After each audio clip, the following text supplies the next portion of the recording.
He laughed, not because the car was broken, but because of who said they could fix it. A 12-year-old boy, torn shoes, a rusted toolbox, standing beside a car worth more than his entire neighborhood. The millionaire didn't see talent. He saw poverty. He didn't hear confidence. He heard a joke. But 20 minutes later, that same man would be standing in silence, his hands shaking, realizing the boy hadn't just fixed an engine. He had exposed everything money couldn't buy. This isn't a story about a broken car. It's about a broken belief. And what happens next will change the way you look at people forever. Jonathan Crow had reached a point in life where nothing surprised him anymore. At 59, he was one of the most powerful real estate investors on the East Coast. His name appeared in business magazines. His face was recognized in private airports and luxury hotels. He owned properties people would never be allowed to enter, let alone afford. Money had stopped feeling like achievement years ago. Now it was just control. On this cold autumn morning in downtown Chicago, Jonathan was already irritated. His schedule was tight. A high-stakes meeting awaited him, one that could shift millions with a single signature. His black Bentley rolled smoothly down the street until, suddenly, a sharp metallic screech, then a grinding sound, then silence. The car shuddered and died. Jonathan leaned forward in his seat. "No," he muttered. The driver tried again. Nothing. Smoke curled faintly from beneath the hood. Pedestrians slowed. Phones came out. Someone whispered, "Is that a Bentley?" Jonathan stepped out, coat perfectly pressed, irritation written across his face. "This is unacceptable," he snapped into his phone. "I don't care how. Get someone here. Now." His associates stood nearby, checking watches, annoyed more by the inconvenience than the breakdown itself. That's when a quiet voice cut through the tension. "I can fix it." Jonathan turned. A boy stood a few feet away, maybe 13. Thin, dark hair unevenly cut, jacket too big for his frame, shoes cracked at the soles and held together with tape. The boy's eyes weren't nervous. They were focused. Jonathan's associates laughed instantly. "That's adorable," one said. "Kid, that car costs more than your neighborhood." The boy didn't react. He repeated calmly, "I can fix it." Jonathan sighed. He was about to wave the kid away, but something stopped him. The boy wasn't begging, wasn't joking, wasn't trying to impress. He simply believed what he was saying. "What's your name?" Jonathan asked. "Ethan," the boy replied. "Ethan Morales. And you think you can fix this?" Jonathan gestured to the engine. "Yes, sir." The confidence wasn't loud. It was earned. Ethan explained the sound, the timing, the failure. Serpentine belt. Jonathan watched closely. The boy didn't use big words, didn't oversell, didn't ramble. He spoke like someone who understood. Against logic, against habit, Jonathan agreed. 20 minutes. $500. If he failed, he walked away. Ethan nodded once. Deal. What followed unsettled Jonathan. Ethan worked like someone who had done this 100 times. His hands were sure, his movements deliberate. He explained as he worked, not to show off, but because understanding mattered to him. "My dad taught me," Ethan said quietly. Before he passed, Jonathan felt a tightness in his chest. The belt was replaced. The engine purred. Perfect. Jonathan stared. Applause erupted. But Jonathan wasn't clapping. He was remembering. A garage. The memory came back without warning. The smell of oil and metal. The low hum of an engine running too long. His father's hands. Rough, scarred, permanently stained black no matter how hard he scrubbed them at night. Hands that fixed things not because anyone applauded, not because it paid well, but because broken things needed to work again. Jonathan hadn't thought about that garage in decades. Back then, as a boy, he used to stand in the corner, watching quietly while his father worked. There were no speeches about success, no lectures about money, just a simple rule his father lived by. If something's broken and you know how to fix it, you fix it. That's your responsibility. Jonathan swallowed hard. Standing there now, beside a luxury car and a boy in worn-out sneakers, the memory hit him with uncomfortable force.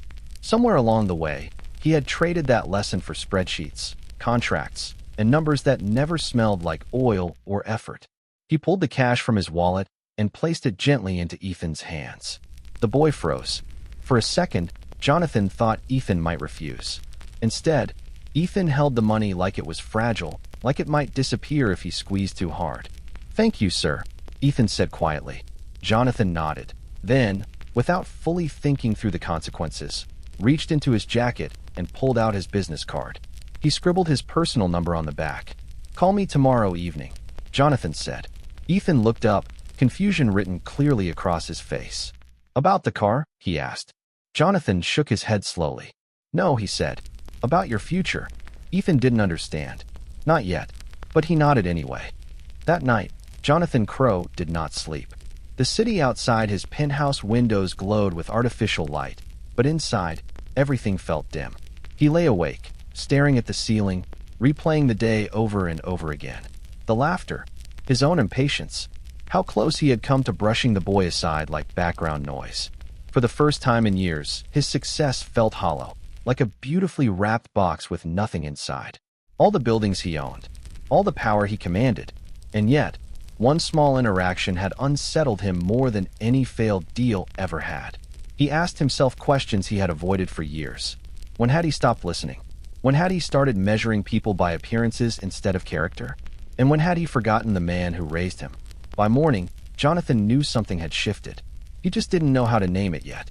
The next day, Jonathan visited Ethan's home. Not a penthouse, not a gated community, a narrow apartment in a quiet, worn-down building. The furniture was old but clean. The walls were bare except for a few family photos. There was no shame there, only survival. Ethan's mother, Rosa, welcomed him cautiously. She didn't smile much at first. Life hadn't taught her that smiles were safe. Jonathan didn't arrive with speeches or promises. He sat. He listened. He let the silence exist. Rosa spoke about long shifts, missed bills, and a son who worked harder than any child should have to. She spoke without bitterness, just exhaustion. Jonathan realized something that day. Power isn't proven by how loudly you speak. It's revealed by how well you listen. And for the first time in decades, Jonathan Crow didn't feel superior. He felt human. Jonathan did change Ethan's life. But slowly, quietly, something else was happening too. Ethan was changing Jonathan. Over months, Jonathan became a mentor, not by force, but by presence. He showed up. He kept his word. He answered questions honestly. Over years, he became something closer to a guardian. Ethan studied engineering with relentless curiosity. He built things, broke them apart, rebuilt them better. He asked questions that didn't have easy answers. And those questions followed Jonathan home. Why had he chased wealth so obsessively? Why had he equated worth with net worth? Why had humility felt like weakness for so long? Watching Ethan grow reminded him of a truth he had buried under decades of ambition. Real success isn't accumulation. It's contribution. Years later, Jonathan sat quietly in an auditorium. No press, no spotlight, just a proud man in a simple suit, hands folded tightly as Ethan's name was called. Top of his class, full scholarship, a future wide open. When Ethan stepped off the stage, diploma in hand, his eyes searched the crowd and locked onto Jonathan. He walked straight toward him. "You once told me machines don't lie," Ethan said with a small smile. Jonathan returned it, his voice steady but thick with emotion. "You taught me something better," he replied softly. "People don't break because they're weak. They break because they're ignored." Ethan nodded. "And sometimes," he said quietly, "all they need is someone to stop laughing and start listening." Jonathan felt the tears before he saw them. They fell freely. And for once, he didn't wipe them away. For once, he wasn't ashamed. Sometimes life doesn't test us with big decisions. Sometimes it tests us with small moments. A broken car, a quiet voice, a choice to listen or dismiss. And sometimes, the person who fixes what's broken isn't the one with the money. It's the one with the courage to believe they can.